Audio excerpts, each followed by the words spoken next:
अब हम पहुंच चुके हैं प्रयागराज के सबसे प्राचीनतम मंदिरों में से एक यानी कि इस्कॉन टेम्पल, और यहाँ पर श्री कृष्ण जन्माष्टमी की जो तैयारियां हैं 48 वर्षों की शैक्षणिक उत्कृष्टता के साथ 23 से भी ज्यादा प्रमुख बीटेक प्रोग्राम्स और 600 से अधिक अंतर्राष्ट्रीय छात्रों के साथ विज्ञान डीम्ड टू बी यूनिवर्सिटी देश की बेहतरीन यूनिवर्सिटी में से एक है, वो काफी धूमधाम से चल रही हैं।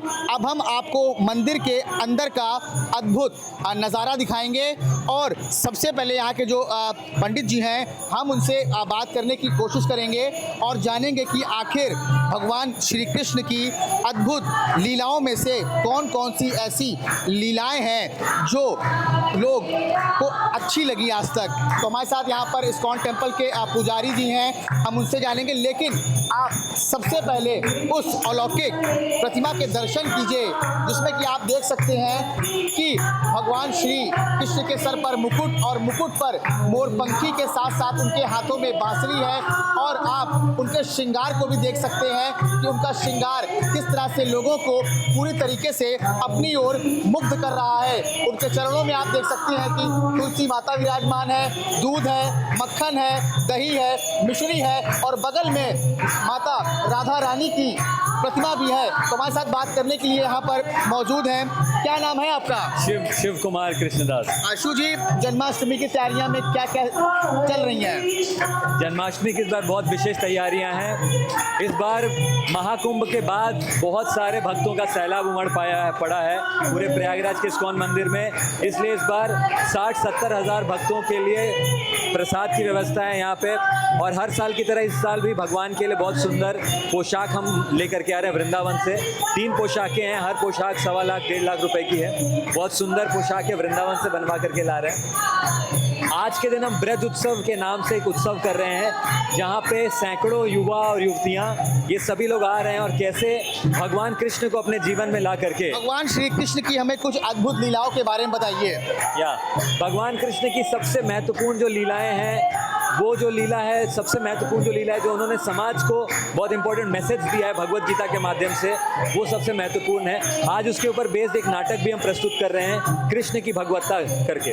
उसके अलावा श्री कृष्ण भगवान ने वृंदावन में बहुत स्वीट लीलाएं की हैं, बहुत मधुर लीलाएं की हैं। आज हम लोगों ने उसके ऊपर भी विचरण किया है काफ़ी सारा, जैसे धेनुकासुर का वध करना, अरिष्टासुर का वध करना, और उसके साथ साथ भी बहुत सारी लीलाएं हैं, अनंत लीलाएं हैं। भगवान श्री कृष्ण को 16 कला में संपूर्ण माना गया है। जी हाँ, भगवान 16 कला में संपूर्ण है और ऐसा बताया जाता है कि भगवान सर्वगुण संपन्न है, षड ऐश्वर्य पूर्ण है भगवान। तो हर एक जो ऐश्वर्य है, ऐश्वर्य से समग्रस्य, वीर्यस्य यशस्य श्रिया भी, ज्ञान वैराग्य सारे के सारे जो गुण हैं सब भगवान में हैं। तो ये थे हमारे साथ शिवदास जी, और आप देख सकते हैं कि पूरा माहौल कृष्णमय हो चुका है और यहाँ पर अब शाम का समय है, और शाम के समय आप देख सकते हैं कि श्री कृष्ण जन्माष्टमी की धूम है। यहाँ पर चाहे महिलाएं हो, चाहे बच्चे हो, चाहे बुजुर्ग हो, वो पूरी तरीके से अब कृष्ण जन्मोत्सव के रंग में रंग चुके हैं। तो आप तस्वीरें देख सकते हैं कि हम आपको तस्वीरें प्रयागराज के इस्कॉन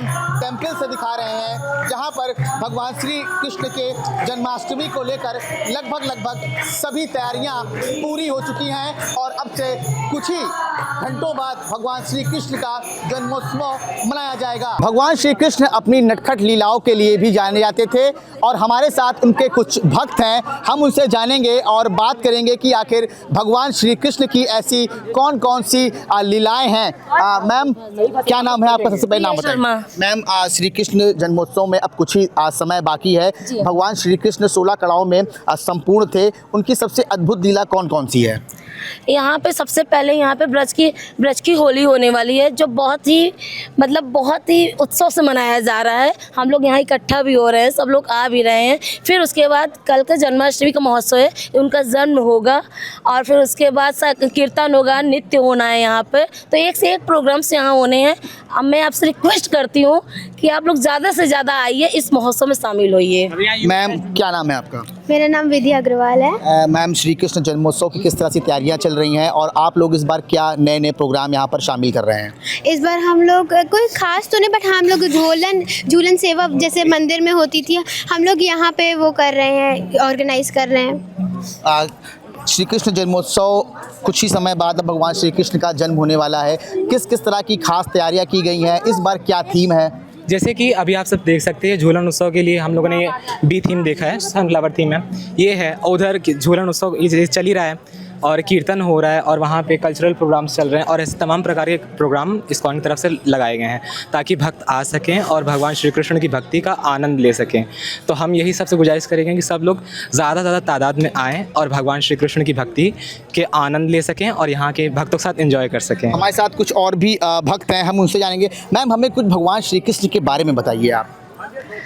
भगवान श्री कृष्ण वो तो स्वयं परमात्मा है, स्वयं नारायण है, तो उनके बारे में जितना कहा जाए उतना ही कम है।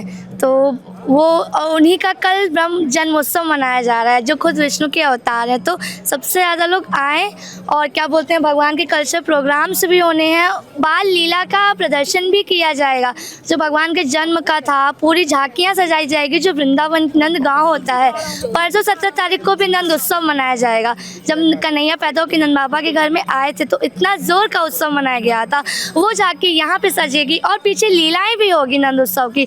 तो ज़्यादा से ज़्यादा लोग आए और हमारे इस्कॉन के इस कल्चर प्रोग्राम को और ज़्यादा जोर से सेलिब्रेट करवाएं। तो ये थे हमारे साथ भगवान श्री कृष्ण के कुछ भक्त जिन्होंने बताया कि भगवान जन्मोत्सव के पहले यहाँ पर बहुत सी ऐसी लीलाएं यहाँ पर आयोजित की जाएगी क्योंकि भगवान श्री कृष्ण संपूर्ण लीलाओं में भी पारंगत थे और उनकी लीलाएं अद्भुत थी। भगवत गीता के अध्याय 4 में और श्लोक नंबर 7 में भगवान श्री कृष्ण कहते हैं कि इस धरती पर जब जब धर्म पर कोई संकट आएगा या धर्म की नाश करने की कोई चेष्टा करेगा तब मैं किसी न किसी स्वरूप में इस धरती पर जन्म लूँगा। और भगवान श्री कृष्ण ने द्वापर युग में माँ देवकी के 8वें पुत्र के रूप में इस धरती पर जन्म लिया।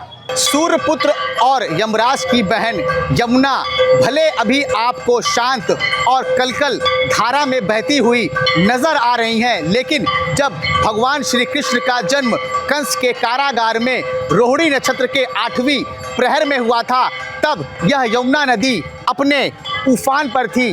और जब भगवान श्री कृष्ण के पिता वासुदेव उन्हें अपने सिर पर रखकर गोकुल के लिए यमुना नदी में उतरते हैं तब माता यमुना ने श्री कृष्ण भगवान के पैर छूकर उनसे आशीर्वाद लिया और फिर उनका रौद्र रूप शांत हुआ। हम अगर बात करें माता यमुना की और भगवान श्री कृष्ण की तो माता यमुना का भी जो रंग है वो श्याम है और भगवान श्री कृष्ण का भी जो रंग है वो श्याम है। अब हम आपको प्रयागराज के सबसे प्राचीनतम मंदिरों में से एक इस्कॉन टेम्पल ले चलेंगे और वहाँ पर भगवान श्री कृष्ण की अद्भुत लीलाओं के बारे में लोगों से जानेंगे।